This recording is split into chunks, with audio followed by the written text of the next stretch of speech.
You don't congratulate yourself for having grown one of the most fabulous jewels on earth.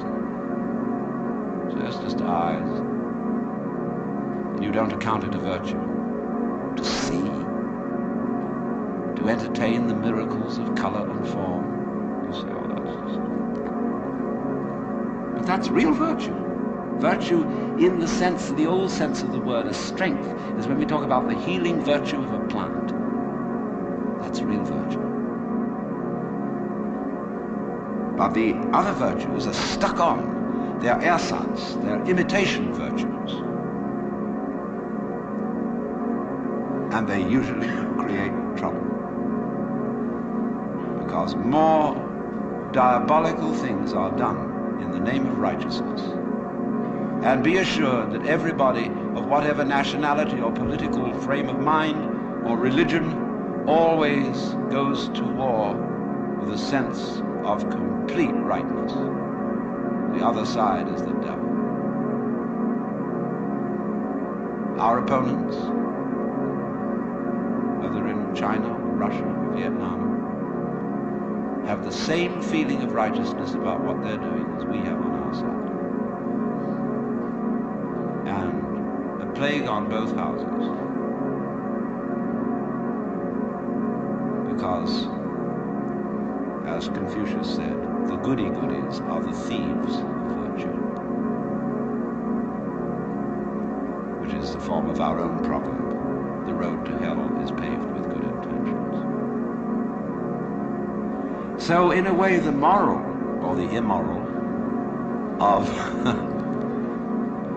these considerations is that if you are really aware of your own inner workings, you will realize there's nothing you can do to improve yourself. Because you don't know what better is, in any case. And you, who will do the improving, are the one who needs to be improved. And this also goes for society. We can change society. We can get enormous enthusiasm going out of the idea that there is a revolution afoot and that this revolution is going to set everything to right. Do you know a revolution that ever set anything to right? Whether the revolution came from the left wing or from the right wing. The best forms of government that have ever existed in the world are those which muddled through. Where they didn't have any very clear setup of control, but they muddle along. A kind of what I'll call controlled anarchy seems to work out better than anything else. When we have a great system and great power to put it into effect, there is always more violence, more bloodshed, more trouble. It makes no difference whether it be Chairman Mao or Adolf Hitler. So, what instead, therefore, if we see that you can't outwit yourself, you can't be, shall I say, unself-conscious on purpose, you can't be designedly spontaneous, and you cannot be genuinely loving by intending to love. Either you love someone or you don't. If you pretend to love a person, you deceive them and build up reasons for resentment. You say, well, I ought to be honest. That's the beginning of, so many lies you can't imagine. It's like when I hear a lot said about love, a big love thing on the way. Everybody's got to love everybody. Everybody sings songs about love. Do you know what I do? I buy a gun and bar my door. Because I know there's a storm of hypocrisy brewing. So, let's look at this thing from another point of view, which you will at first think highly depressing. Let's supposing we can't do anything to change ourselves. Suppose we're stuck with it. Now that is the worst thing an American audience can hear. There's no way of improving yourself, because every kind of culture in this country is dedicated to self-improvement. Let's take jogging, that deplorable practice. It's a very nice thing to run and to go dancing across the hills at a fast speed. But these joggers, like, shaking their bones, rattling their brains, running on their heels, and because there's a grimness about it, it's determinately good for you. See? Why do you go to school?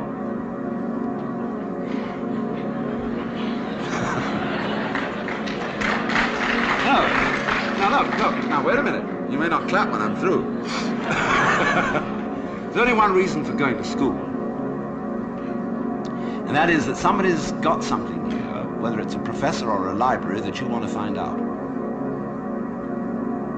That you are incredibly interested in. How to write Chinese characters, or how to understand botany. And you would like to know. You're just interested in flowers.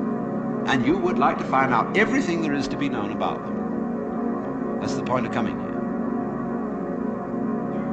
Or you might like to know how to practice yoga.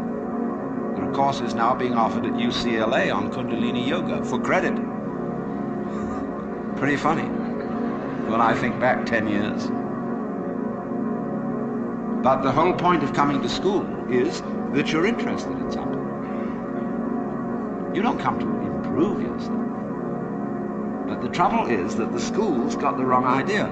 They gave people honors for learning. And the reward for studying French should be the ability to speak French and enjoy reading French and having fun with French people. But when you get a degree for it, then the degree becomes the point in a game of one-upmanship. And of course, one-upmanship is the main business of the educational community today. You learn all the rules of how to be a good professor. It's instructive to go to a professional professor's meeting.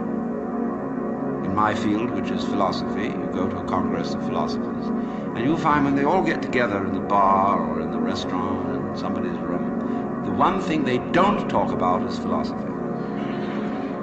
It is very bad form indeed to show interest in philosophy among your colleagues. The same is exactly true in clergy gatherings. They don't talk about religion. What they both talk about is politics. Church politics and academic politics.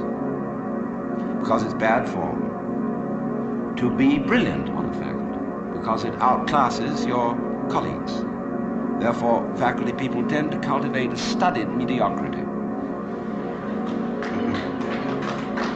And you've got to watch out for that. I mean, if you get mobs of students coming to your lectures, you get pretty black looks from your colleagues.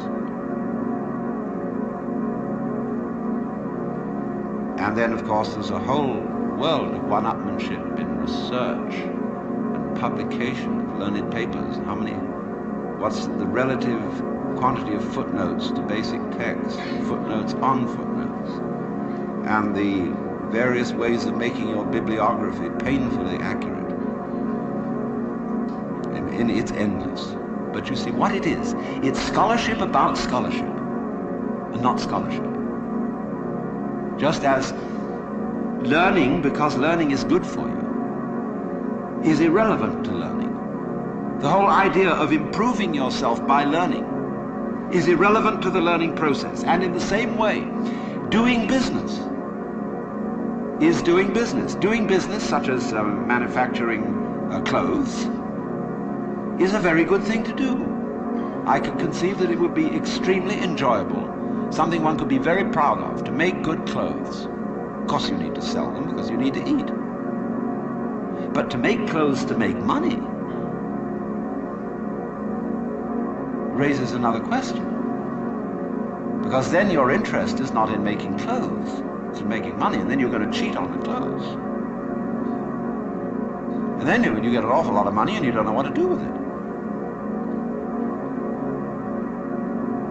You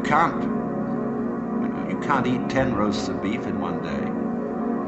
You can't live in 6 houses at once. You can't drive 3 Rolls Royces at the same time.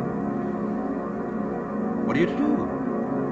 Well, you can just go make more money and put your money back, invest it in something else, and it'll make more. And you don't give a damn how it's made, so long as they make it. You don't care if they foul the rivers, put oil fumes throughout the air everywhere, kill off all the fish. So not, so long as you see these figures happening. You're not aware of anything else. So, you see, you went out to do a self-improvement thing. Making money, you see, is a measure of improvement, a measure of your economic worthwhileness. Or at least that's what it's supposed to be. It isn't anything of the kind. But you went out, in other words, for the status instead of for the actuality. So if, in other words, you do an art, you're a musician, why do you play music?